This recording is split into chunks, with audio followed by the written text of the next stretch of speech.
within maybe 10 seconds.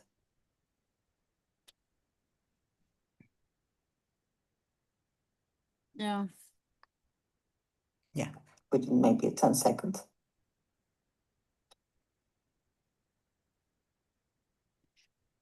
Yeah. Yeah, within maybe 10 seconds.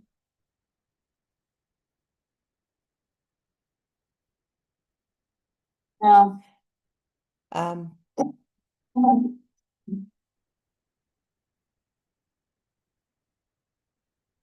well, good evening to all. Wow. I have to arrange one thing, just a quick.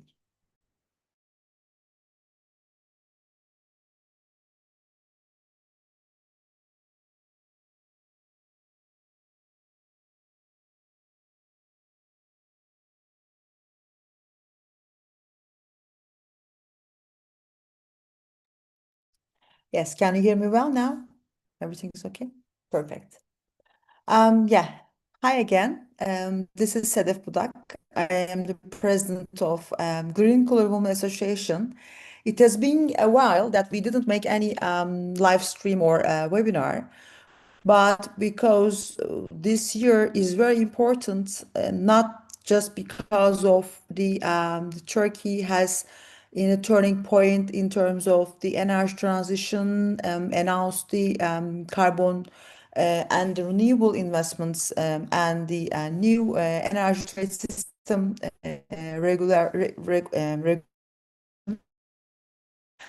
and we are now starting a brand new era actually for the green technologies and green investments. But also we will be hosting COP31 in Antalya in probably November this year. It will be a very long and busy run for all of the independent investors, the policymakers, NGOs, and also the companies like S&P Global and associations like Green Color Women Association. So welcome again. Today we are with dear Beth Burks from, she's connected from Britain. She's working as a director of sustainable finance markets of S&P Global Ratings, which I'll give you the word to her first so she can explain about the company and her job there. And my second guest, my long-term sister from the association and the platform, and she is Rehan. She's an also industry engineer, and she is working in the private sector, and she has been elected vice president of Green Color Association since 4 years, and she is quite impressive expert and the know-how in the energy markets and the carbon markets. So we will have some detailed information about what's happening in Turkey from her. So hi again, Beth, and welcome. Thanks for the time. I would like to ask you one question. First of all, just to know you better, can you make a brief introduction of yourself and what S&P Global Rating do as the scope and in the industry? Thank you. Super. So merhaba ve iyi akşamlar. I hope I said that somewhat correctly, but please forgive me if not. My name is Beth Burks. As Sedef mentioned, I work at S&P Global Ratings, which is mostly known for being a credit rating agency, looking at how whether or not issuers of bonds will meet their debt obligations, so pay back the money they owe and pay their interest payments on time. And I sit within that organization, but I've always been working on the sustainable finance markets. So for the last 10 years, this has predominantly been dominated by the green bond, and we'll use this time to go into what these markets are in this webinar. My background was, prior to that, I was working as a sustainability consultant So I've been in this space for a very long time at the intersection between sustainability and capital markets. So I'm very, very excited to be here today. I have been going to the COPs for a number of years, and I'm very much looking forward to coming and joining you in Antalya this year for COP31. I know it's a busy Personally, year. that will be my first COP physically. I mean, I'm going to attend, but yeah, I mean, that will be an interesting and I think the very, I hope, good resulting experience also having the COP and all the parties here in Turkey. And thank you again, Beth, to be with us today. Reyhan, could you please also share a bit more information about your past and your experience in the Yeah, sector? Thank you. sure, Sadaf. Thank you. It's really pleasure to be here today. So my name is Reyhan Nergis Öner. I'm industrial engineer and I hold a master's degree in energy transition management. So I have over 11 years experience across the renewable energy manufacturing and mobility sector and focus on a sustainability, decarbonization, project development and the carbon markets. And as Sedef mentioned that I'm also founding member and vice president of the Green Collar Women Association. And for our association, we support the green transition by empowering women professionals and strengthening the capacity and promoting sustainable leadership. And I'm very pleased to be part of this discussion and share perspectives from Turkey. So thank you again. Thanks for the explanation and the PR of the association. Thank you very much. I have the first question will be to Beth. Beth, I mean, I am asking what I wonder, but also what we really need to learn in terms of increasing the value of the assets of renewables. So, I mean, what is green bond? What is green label?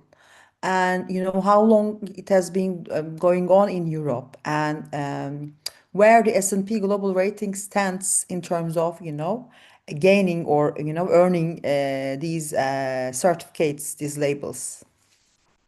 Yeah, it's a great question to start with. So a green bond is just a fixed income instrument where the borrower of the capital, the borrower of the money, promises to use that money, use the proceeds for specific projects that are deemed to be green. So typically you find this to be renewable energy, energy efficiency, clean transportation, green buildings, maybe climate adaptation. But that's really the cornerstone of this market. In order to go out and receive a label of green, you need to meet the market standards and conditions. These were set out by ICMA, so the International Capital Markets Association. They have a set of green bond principles which lay out the market standards for what you need to do as an issuer if you want to use this green label. And they have four key components. One, you must promise to use the money for sustainable projects, for green projects. Two, you must have a sort of governance structure for how you select the projects to be financed. Three, you need to be able to track how you're using that money. So you need to be able to have that trail audited effectively. And four, you need to be able to report and communicate about the environmental benefits that you are delivering with that money. Structurally, from a finance structure, they're very similar to conventional bonds. So they have the same sort of issuer credit risk, same coupons, etc. But they have this added environmental label. For issuers, they want to use this to basically match the needs that they have in terms of the projects they want to do to decarbonize or to deliver environmental benefits with capital providers. And in many markets, you have an investor base that is looking to deliver money towards sustainable outcomes. And so issuers want to be able to go out with this green label because it broadens the set and it attracts these specific investors who are interested in lending money for these aims. So it's a very important market. It's been going, as I said, for a very long time. I think the first green bond was 2007. I've been working in it for 10 years. When I started, there was about $100 billion globally in issuance. Now there's over $1 trillion every year. It took a little bit of a hit last year, a little slowdown, but overall it's been a quite robust and resilient market for the last few years. And Turkey has been participant. Your sovereign has issued a green bond. Many of the banks have green bond programs. And you also see some of the corporates and energy companies that also are issuing. With S&P, we play a role in this market where if you want to go out as a borrower and you want to borrow money with a green label and issue a green bond, then you need to get that label checked. And we will come in and review with the independent reviewer to make sure that you are matching all of those market standards. So you can go out and market your bond with that label and attract those investors that I mentioned. We've worked with a number of organizations in Turkey. Enerjisa Öğretim we've worked with, Turk Telecom we've worked with, Zorlu Energy, Arçelik, and even Pegasus Airlines, who issued a sustainability-linked SPO, so they attached their... Üretim and Zorlu also member our association. Yeah, they are really motivated in terms of continuing their green investments in Turkey and also all around the world, as far as we follow up. And so what I understood your explanation that it's not only to get the bond or to be eligible to the bond, but you have to use the money wise and again to return back to the green investments to continue, to sustain a continuity then. Okay, thank you very much. From this perspective and from your former also employment and the general energy experience, Reyhan, I wonder how do you where we are at in terms of the ETC alignments and carbon market, how it's going, because I remember that it was like the gold standard and the other standards. Then Yeah. last years in Turkey we participated the carbon forward event, and it was discussing about the V2 version, the new version of the carbon market alignment. But I do not recall a lot from the news that the Turkish companies are really participating, or is there, I mean, is the wind or solar become like mainstream for the carboners? So how it's going at the moment? Yeah, actually, maybe I can give some brief information how it's come to ETS. So actually, this decarbonization process in Turkey not new. So we even before the part of the Paris Agreement, we had the national determination contribution, and beyond these commitments, to support this transformation, there are lots of strategic policy documents, development plans, and sectoral roadmaps announced by the ministries.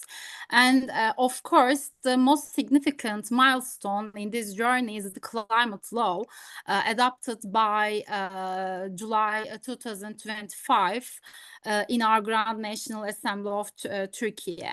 And for the development and implementation of the secondary legislation under this law, will be,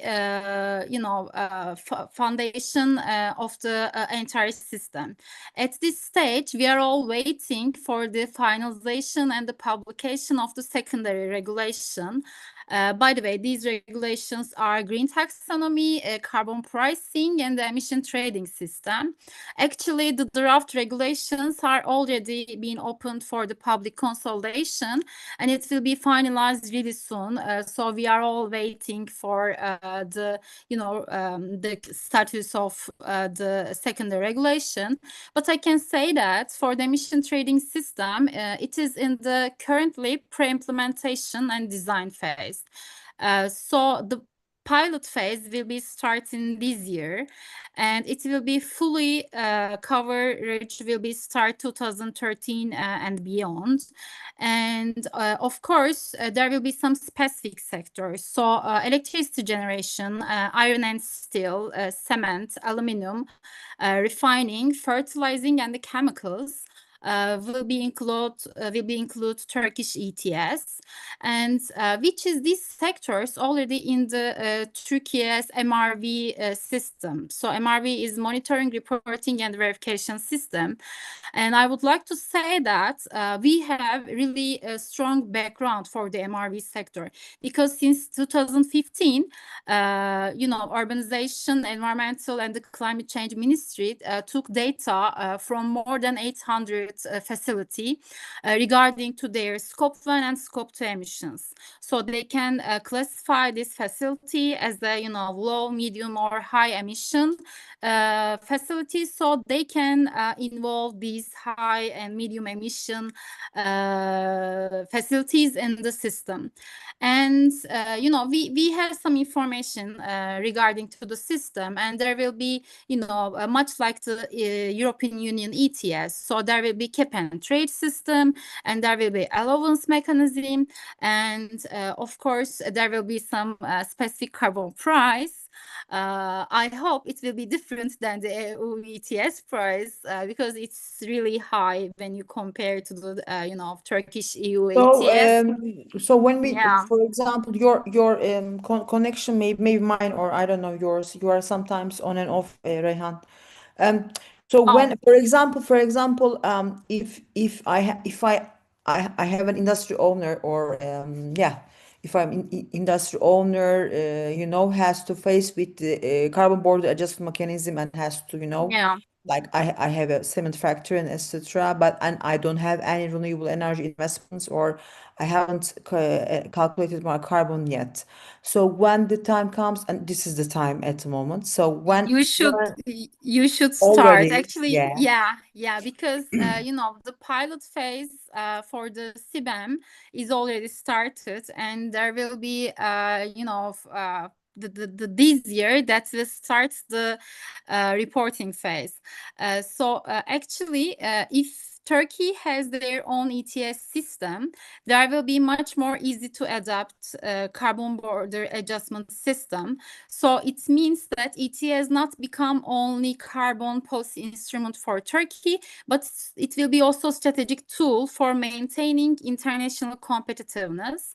And also I would like to say that this ETS will be a compliance market. But on the other hand, as you mentioned, that there will be voluntary markets in Turkey. But We will switch it in the second round. Okay. Okay then. Thank you very much. You're welcome. So Beth, well, I believe we come some way in Turkey, with the drafts and the regulations that Reyhan mentioned. I wonder. I wonder, because the rating, right? So how the companies will be rated? Can you please give some details about how a project or company become eligible, for finance, to reach out to green finance, or even to create their own green bonds? So if you give us detail, that we really appreciate. Thank you.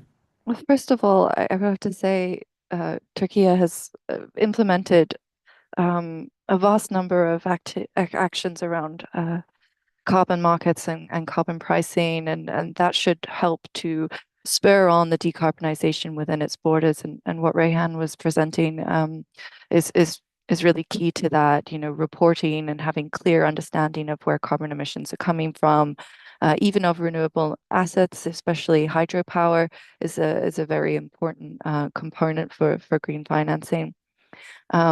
But in general, when you're seeking a green financing transaction, it's typically run by the CFO or the corporate treasury department. They oversee ultimately the gathering of all the documentation, and they may pull in expertise from within the sort of sustainable finance or sustainability teams within an organization, but they'll typically work with a bank in order to arrange that transaction and ensure they meet the needs of the investors. But there are really two sides to these green financing transactions. There's the financing side, there's also the sustainability side. And so for the financing, you know, there's a bit about how you track the money, and you have a separate account. Are you able to report on how you're spending that money? But there's also this sustainability side that needs to be checked. And so if I use an example, so we worked with a private power producer in Turkey, Enerjisa Üretim, right? And they have over 400,000 megawatts of installed capacity. They have 16 wind power plants, 12 hydro, 2 solar, but also 3 natural gas and 1 lignite power. It's about 4% of the nation's total installed capacity. And we worked with them. They're a key contributor to Turkey's national energy plan.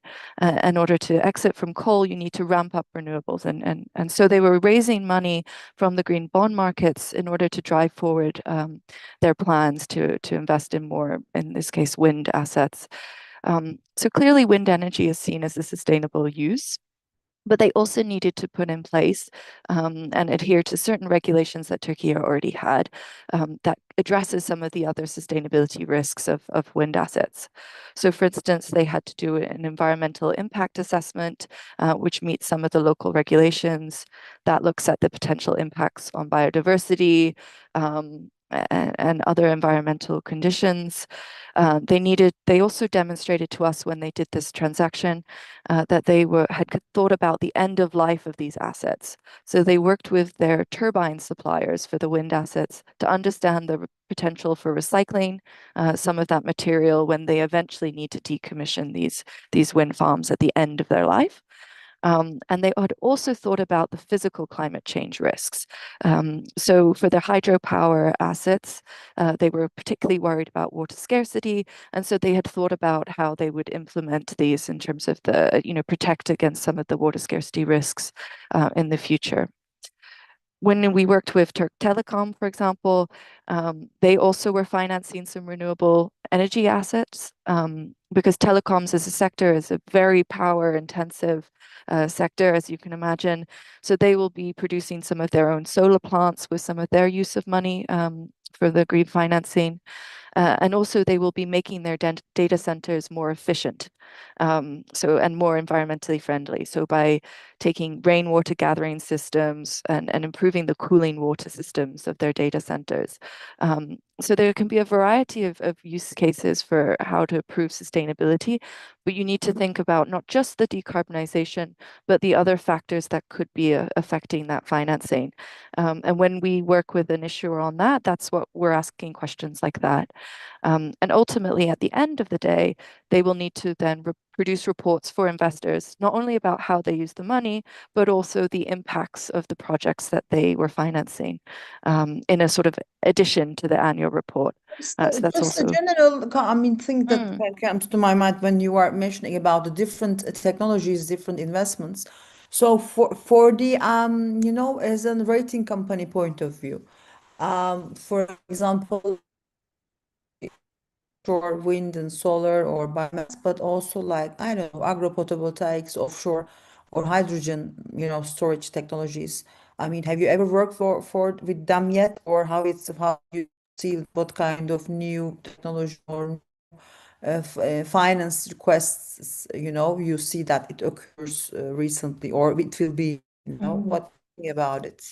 Yeah, we get a huge number of requests across all the sectors, particularly when we work with a bank that is seeking finance.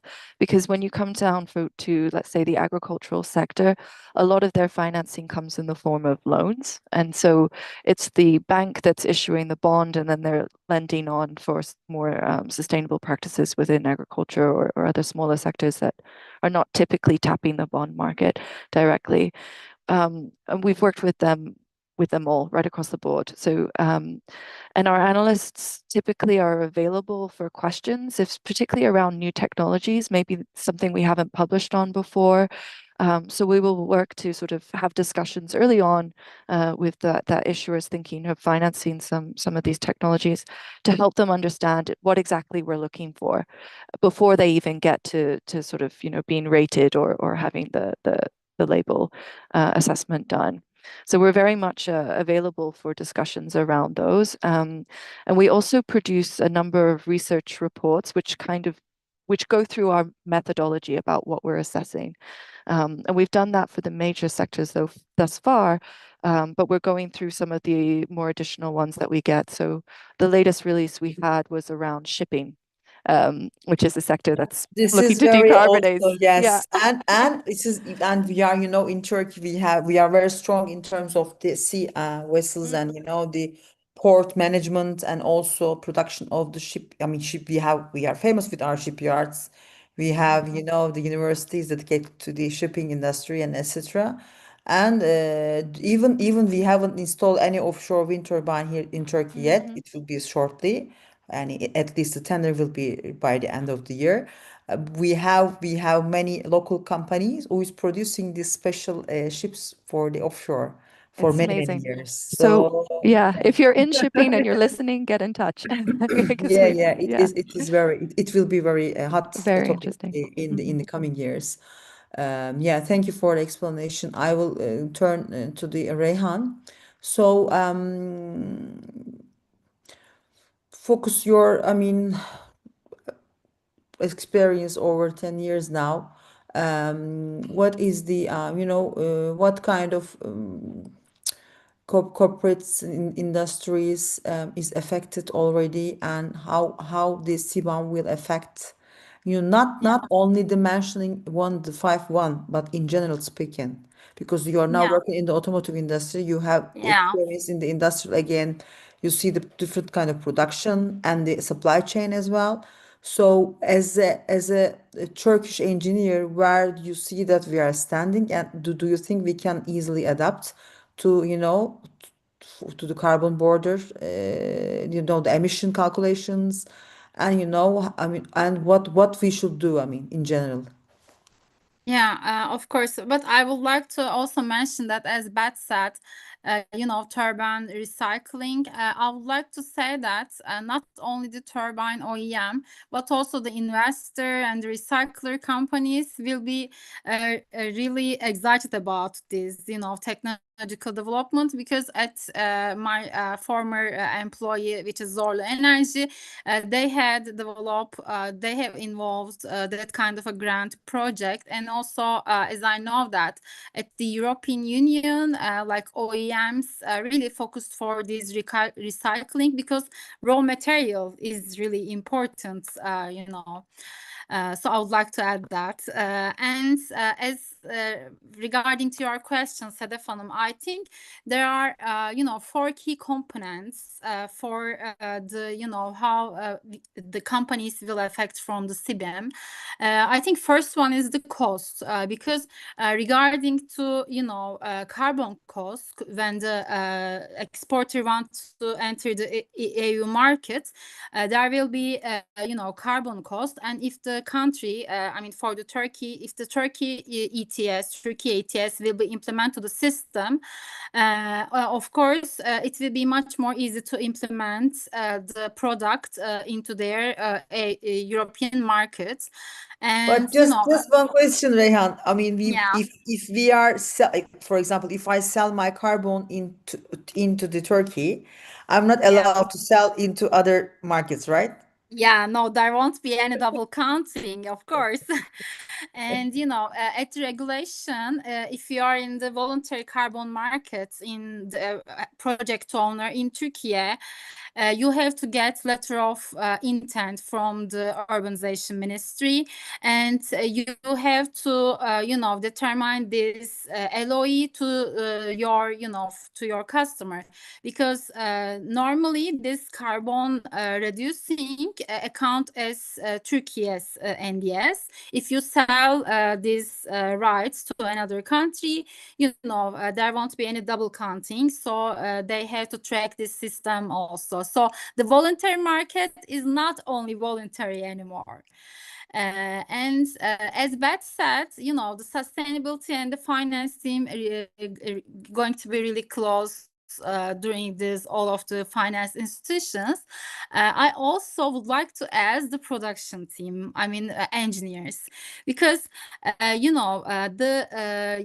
the reporting and the compliance requirements is getting tough, not only finance and the sustainability team, also for the engineering team, will have to know that what's the carbon and how they can affect their process in the end, their final product. So I can say that strong internal capability and coordination between team will be also important for the CBAM. And of course, low carbon product, and how this product can be low carbon if the producer have renewable energy at their rooftop, and also using recycling material, so that product will be a low carbon product, which they need some green loan, some financial institutions to implement these systems, also their production line. And Nothing is green. yeah. Nothing is net zero, nothing is green. So, Yeah. how do you You think have that to. is possible to, and how do you think that it's possible, I mean, to be net zero, really I net mean, zero, net zero means that you have to not reduce the carbon, you have to avoid it. I'm avoid, sorry, yeah. you didn't have to avoid it, you have to reduce it. So like the carbon capture and storage technologies, and the forestry, I mean, this kind of a project are reduce the carbon emissions. So they have to implement this kind of emission project, maybe in their company pipeline projects, as a maybe that can be corporate projects. And I would also mention that for Turkey, as Bat said, there are lots of instruments, to this transition. But also, for the Ministry of Trade has responsible program, which for the exporting companies can apply for this program. And there are some conditions. If the conditions are eligible for the companies, they support this transition as a consultancy, and some fee regarding to your consultancy work. So I also believe that that kind of grants from the ministry and also financial instruments will really help to companies get adopt the CBAM and and account their carbon as an instrument.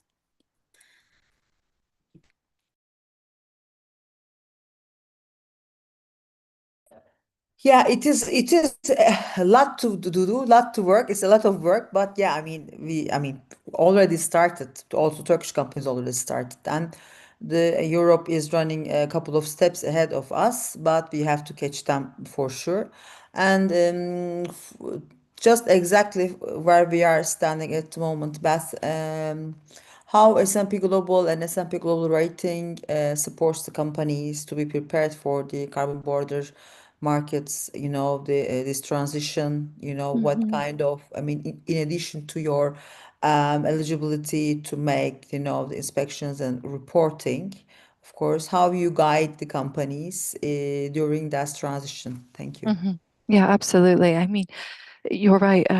There's a huge amount of transformation happening within your country, but also globally, right? And this is affecting supply chains and trade, etc. So emission trading schemes, carbon taxes are covering about almost a third of global emissions now in some form of carbon pricing. So there's about, I think there's over 80 carbon taxes or emission trading schemes globally now. China is rapidly expanding its own. Not only has your country achieved some major milestones here, but also India and Brazil. So other big emerging economies are following suit. And there is a Rehan mentioned there is a cost, there's a financial risk, right? Depending on how corporations and supply chains respond to this, as well as ultimately the price sensitivity of affected goods. And typically what we've seen, at least from the evolution of markets and carbon pricing schemes, is that companies will either try to absorb that or pass the cost on to customers. And with CBAM now entering its definitive stage, last year we did a research into what that could potentially mean for the affected goods. So we looked at import prices of cement, aluminium, steel, and fertilizers. And just using this as an example, we thought that would add at least $50 billion US annually to Europe's import bill. So how much European importers would have to pay for CBAM. And this could impact some of its trade partners ultimately, right? So we're trying to produce research that then the market can absorb and use as tools for understanding the way we think about this. And that's important because, as I mentioned, we're still a credit rating agency. So we still have that role around, how will this impact borrowers and what will that mean for credit risk. I think overall, it's going to be important for businesses and policymakers to have much more clearer and consistent carbon pricing signals, right? They need reliable data on emissions about their products. And they need a strong collaboration with their suppliers, with their customers, to be able to minimize the potential for disruption. And Rehan made a really good point about engineers. So when it comes to measuring the reliability of this data, you need to involve these expertise to be able to make sure that if you are delivering green projects that are lowering the carbon intensity of your goods, that this is reflected in your emissions counting and that this gets picked up and counted so that it doesn't affect export and import prices. I think traditionally these sort of hard to abate sectors have been excluded from the green financing markets. You tend to see renewable energy, clean transport, etc. But there is now an evolution in this space where we're starting to see the transition bond label. And we expect that hard to abate sectors, as they begin to decarbonize, will start to use this sort of transition bond label. And we've just updated our products to be able to handle that. So there's information out there about how we review transition for these sectors as well. So I encourage others who are interested to look at those materials. But thank you. Yeah, that is very interesting and very actually motivating, I think, for the also other companies who didn't have anything related with the green, technology or investment, but has to also get involved with the taxation, the taxonomy for sure. And while we are discussing about the carbon emission and everything, and we are also all trying to be, like do our best. Of course, this is a very technological, high tech actually life we are, experiencing. It's not like 10 years, 20 years ago. Everything's very related with the electricity, and we still rely on the conventional supplies as well, unfortunately. But I mean, for example, in Turkey, we have the renewable energy zone YEKA mechanism. Within last couple of years, it is finally settled, and with the support, of course, Ministry of Energy and Natural Resources, they are doing the tenders every year up to 2 gigawatt of, more than 1 gigawatt to wind, and the rest is for solar. And they'll continue to do it till 2035, till we reach out at a certain level that our energy production will be, at 80% of our total consumption will be provided by the renewables. And now our installed capacity is about 58, but in total, when you compare the supply and demand, we can only supply out of 30% maximum if there is a good wind and good solar and etc. but we want to increase this up to 80. So of course we now built the nuclear power plant, the first one, and it will be operated soon, as far as I also follow from the news. And then we are also licensing the BESS, the storage systems, where you need to store the electricity, not only during the high time of the electric distribution and sales, but also to be sure that when is needed, when the frequency is okay, that you can also provide for the sake of the industry and the citizens as well. But yeah, at the moment, Turkey, I can say, is a quite hot market for the renewables, but carbon, I believe that we still have a way to go. And yeah, I mean, as a final round, I would like to also get your points that in terms of the reporting and the carbon emission, creating the asset, turning into more cash to invest in more green, what will be your suggestions to the corporates, company owners, or also entrepreneurs, or so the new people who has the ideas, what kind of new models, new business models that they should deliver and, the work on. What will be your suggestions? Thank you. Yeah, maybe I'll start and then Rehan, you Yeah. can complement. So for me, one thing I know about the market so far is that in Turkey is that your banks are very active in this space. So that's tends to be the first point of call if you're working in a company, to raise this up to the treasury team, to work with the banks to see what they have available in terms of programming and financing. And particularly to try and explore this sort of transition finance space for the sectors that are falling outside of the renewable energy sectors. Because I think this is going to be something that's really, really key to unlock. I love that you mentioned energy storage. In the UK, I work a lot with the City of London, and the City of London the City of London Corporation has just put out a report on long duration energy storage. So even within the UK, we have a great financing need there in terms of energy storage to match with the renewable energy and deployment. So what we can look to from policymakers is clear sectorial roadmaps, and then supporting mechanisms to drive the change that we need within each of our countries.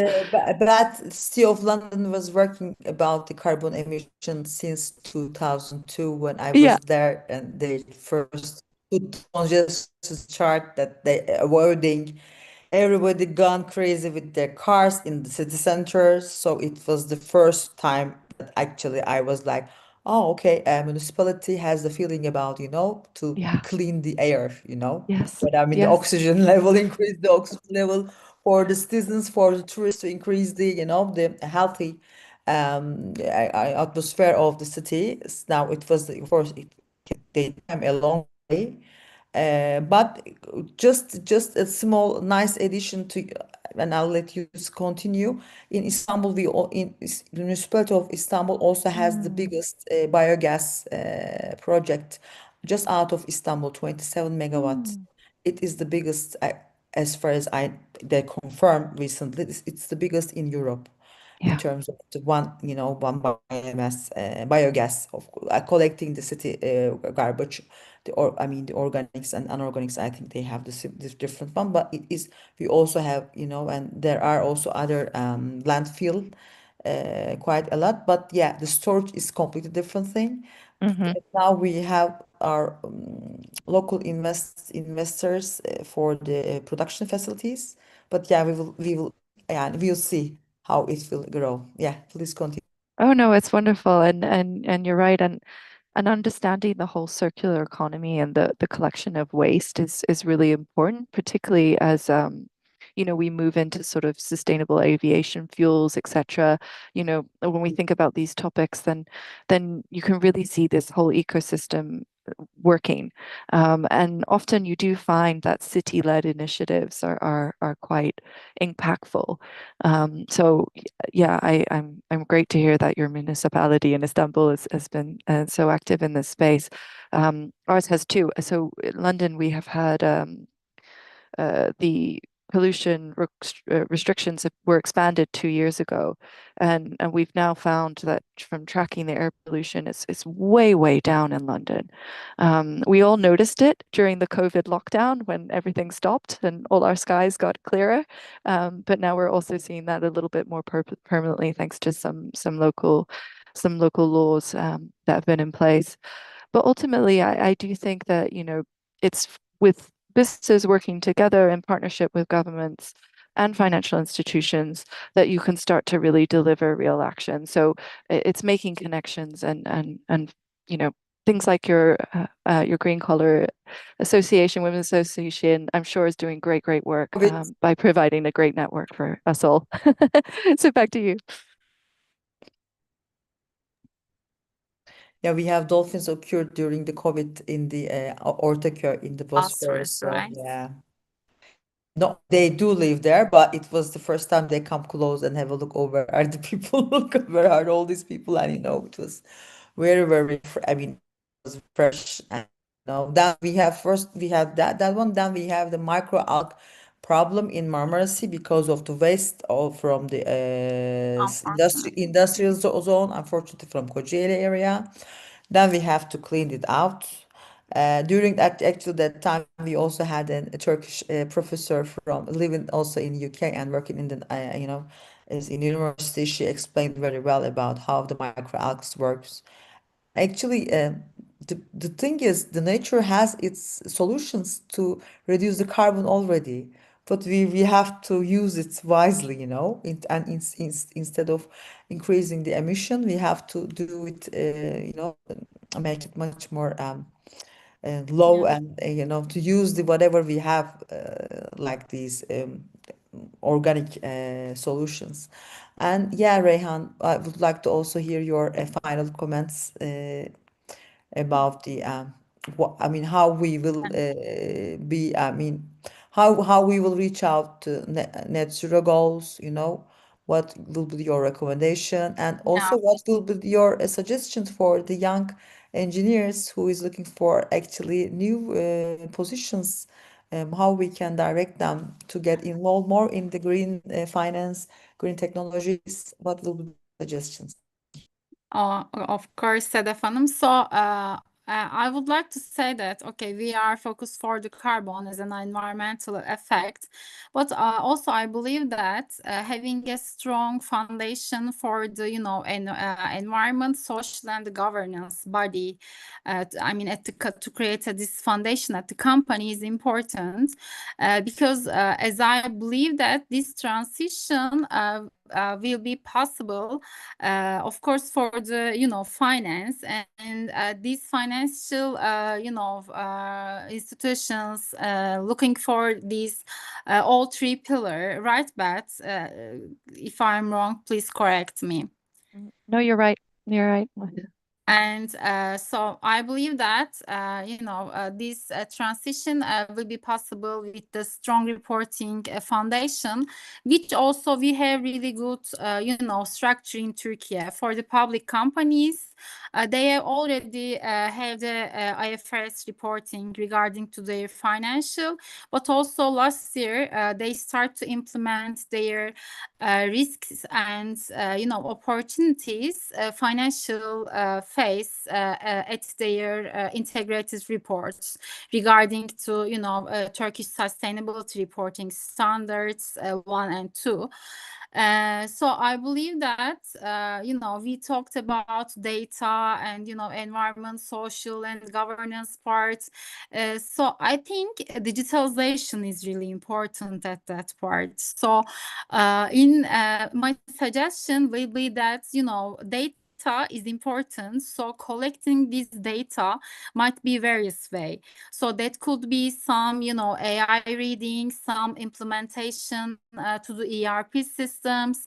And at Turkey, actually, we have really good startups to, collecting this data and implement the ERP systems.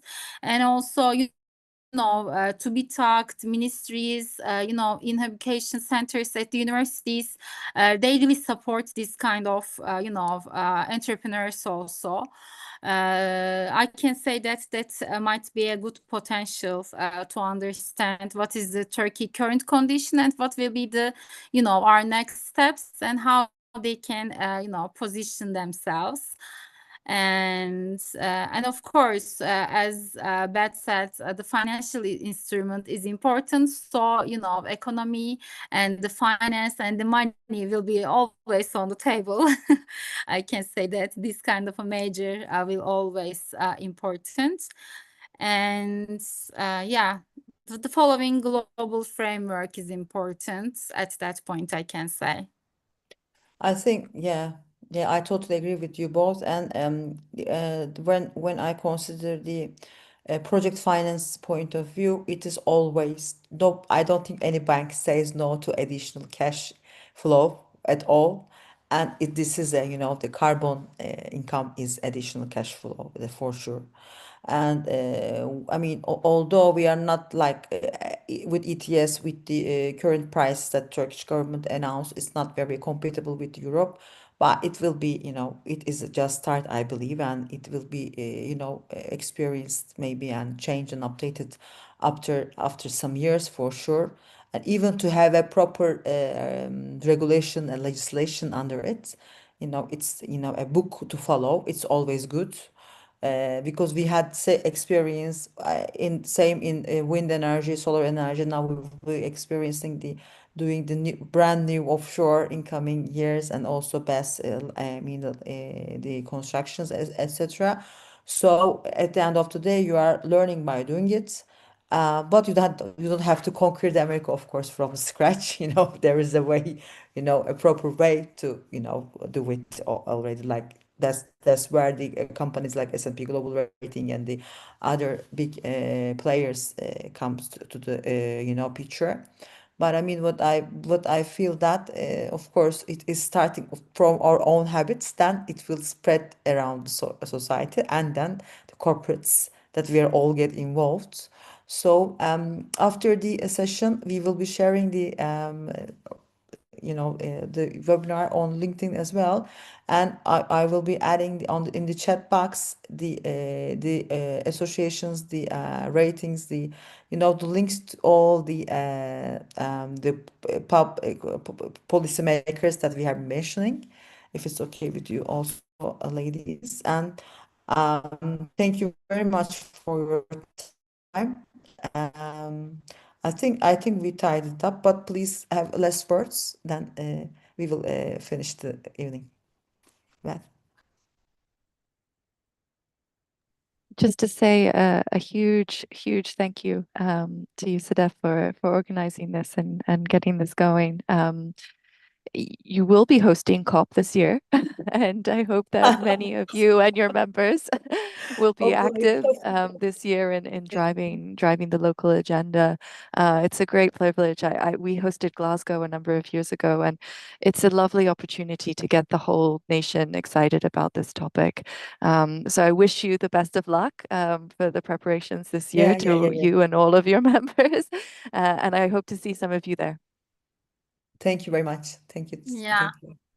Thank you, Beth, and I agree at that point, Beth. It will be my first COP in Turkey, and I believe that it will be great opportunity to will demonstrate the country's commitment to advancing our climate goals, which is including our net zero target, and I believe that it will be accelerate our renewable energy deployment and all other green sectors deployment.